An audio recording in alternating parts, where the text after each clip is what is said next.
क्या एक अकेली मिसाइल पूरे हिंद महासागर यानी इंडियन ओशन का नक्शा और सुरक्षा का पूरा गणित बदल सकती है? बिल्कुल। आज के हमारे इस खास विश्लेषण में हम भारत के एक ऐसे ही हालिया मिसाइल टेस्ट की बात करने वाले हैं जिसने रातों रात ग्लोबल मैरिटाइल स्ट्रैटेजी को पूरी तरह से पलट कर रख दिया है। मैक 10 यानी आवाज की रफ्तार से 10 गुना ज्यादा तेज। जरा सोचिए इस बारे में। ये भारत की नई long range anti ship hypersonic missile यानी LRASM की टॉप स्पीड है। और सच कहूं तो ये आंकड़ा इतना चौंकाने वाला है कि आज दुनिया की बड़ी बड़ी नौसेनाएं अपनी पुरानी रणनीतियां फाड़कर नए सिरे से सोचने पर मजबूर हो गई हैं। तो आज की हमारी चर्चा का रास्ता क्या होगा? हम शुरुआत करेंगे इस मिसाइल के टेस्ट और इसके होश उड़ा देने वाले स्पेसिफिकेशन से।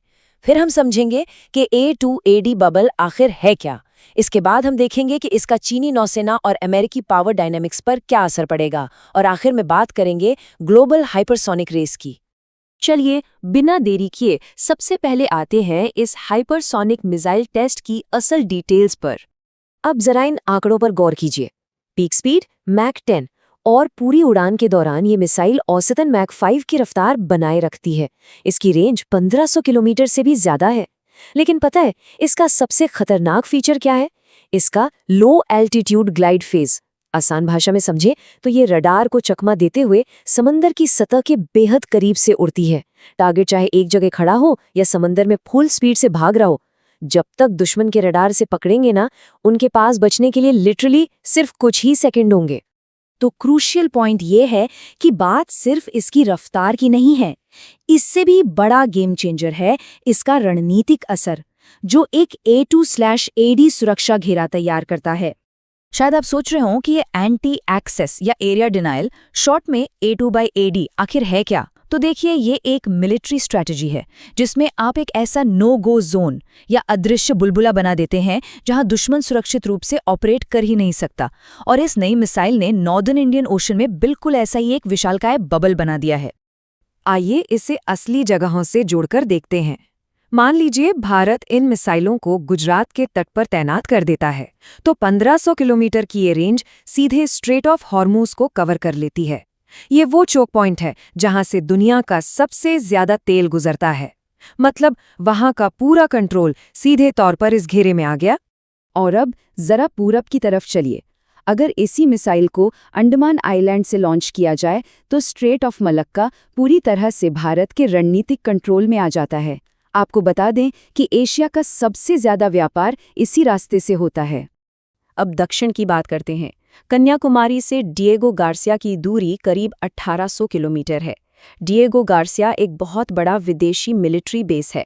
हालांकि मिसाइल की घोषित रेंज 1500 किलोमीटर से कुछ ज़्यादा है, लेकिन सच तो ये है कि ये मारक क्षमता उस बेस के इतने करीब है कि वहां मौजूद किसी भी विदेशी फ्लीट को भारत की तरफ बढ़ने से पहले भारी रिस्क का सामना करना पड़ेगा।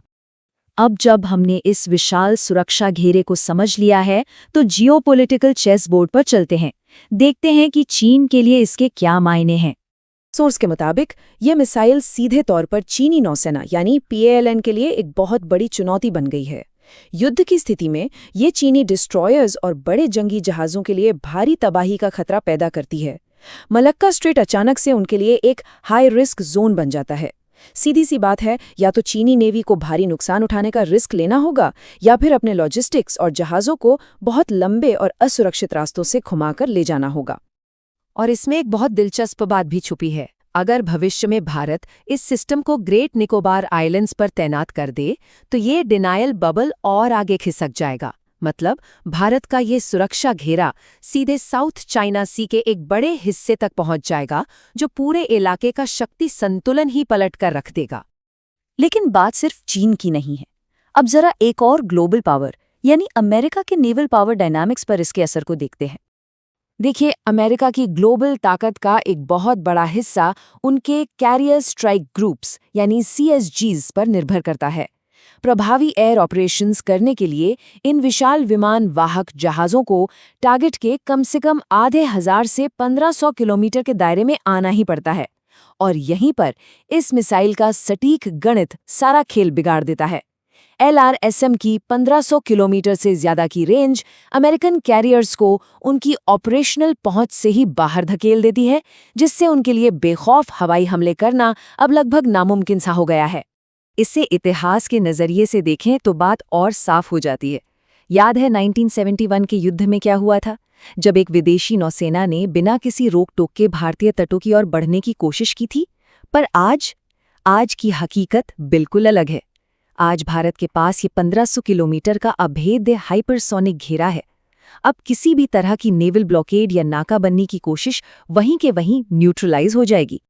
और इस बदलाव की गंभीरता का अंदाज़ा आप इसी बात से लगा सकते हैं कि सोर्स के अनुसार यूएस सेंट्रल कमांड ने हाल ही में अपने खुद के long range hypersonic weapon dark eagle को इस रीजन में तैनात करने की मांग की है। भले ही उनका ये सिस्टम अभी भी टेस्टिंग फेज में है, लेकिन ये साफ दिखाता है कि इस एक मिसाइल ने अमेरिका तक को अपनी रणनीतियां बदलने पर मजबूर कर दिया है। तो चलिए अब इस पूरी पिक्चर को थोड़ा जूम आउट करते हैं और ग्लोबल हाइपरसोनिक रेस पर एक नज़र डालते हैं। दुनिया की महाशक्तियां आज कहाँ खड़ी हैं? सोर्स के इस तुलनात्मक डेटा पर गौर करें तो भारत की LRSM अब लगभग ऑपरेशनल प्रोटोटाइप स्टेज में है। चीन की YJ-21 प्रोफाइल में इसके काफ़ी करीब मानी जाती है। वहीं रूस की ज़िरकॉन है, लेकिन सोर्स के मुताबिक इसके परफॉर्मेंस को बहुत बढ़ा चढ़ाकर पेश किया गया है। और जैसा हमने अभी बताया, अमेरिका का डार्क ईगल तो अभी भी टेस्टिंग में ही है। मतलब साफ है, भारत अब एडवांस्ड मिलिट्री टेक्नोलॉजी की एक बेहद एक्सक्लूसिव लीग का हिस्सा बन चुका है। तो आखिर में ये सब हमें एक बहुत ही अहम सवाल पर लाके छोड़ देता है। आज जब 1500 किलोमीटर के ये हाइपरसोनिक किल जोन्स एक नई हकीकत बन चुके हैं, तो ऐसे दौर में दुनिया की पुरानी और पारंपरिक नौसेनाएं खुद को बचाने के लिए कैसे बदलेंगी? वो कैसे सरवाइव करेंगी? ये एक ऐसा सवाल है जिसका जवाब ही आने वाले दशकों में हिंद महासागर की सुरक्षा का भविष्य तय करेगा। आज के हमारे इस विश्लेषण में जुड़ने के लिए आपका बहुत बहुत धन्यवाद।